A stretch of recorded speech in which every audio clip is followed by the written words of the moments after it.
Let's see, what else should you know about dividends? Reinvested dividends.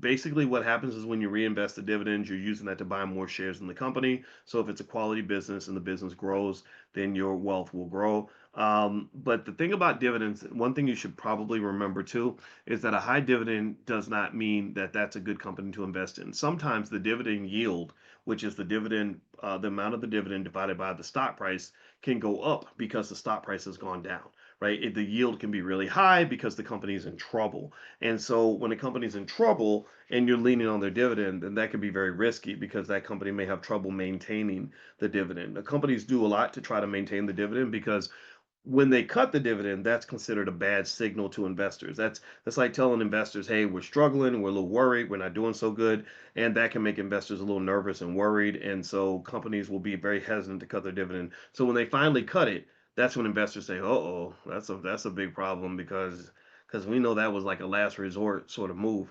All right, so let's see here. Last piece is that dividends are beneficial because they can outpace inflation sometimes, right? So really, that idea of keeping up with inflation is owning assets, or if you have assets that pay dividends, the dividend amounts will go up.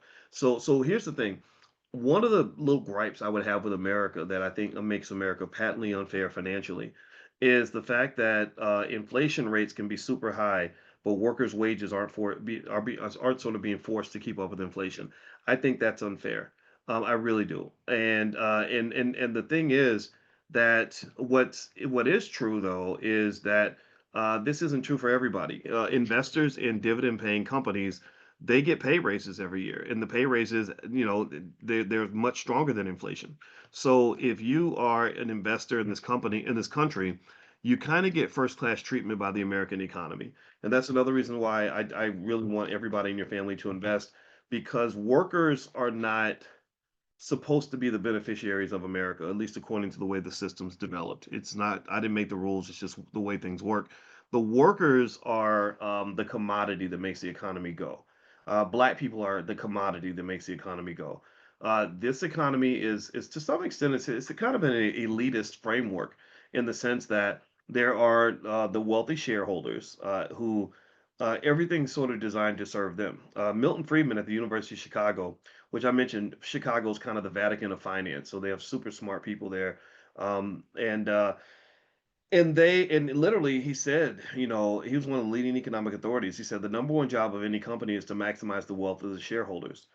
I've never agreed with that statement. I thought that was the craziest thing ever. But what happens is that in academia, we write our research papers in another language, like it's like an alien language. It's called math. So we use like really detailed math to make our points.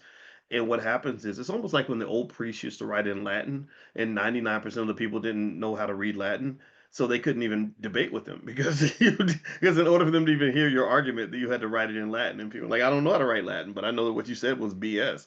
And so the same thing with Milton Friedman. A lot of people couldn't argue with Friedman because he's smart. He knows a lot of math, and he was able to mathematically prove, in his words, that when companies only work to the benefit of the shareholders, that this maximizes utility or happiness for the whole society. I think that's insane. I think that that's incorrect, right?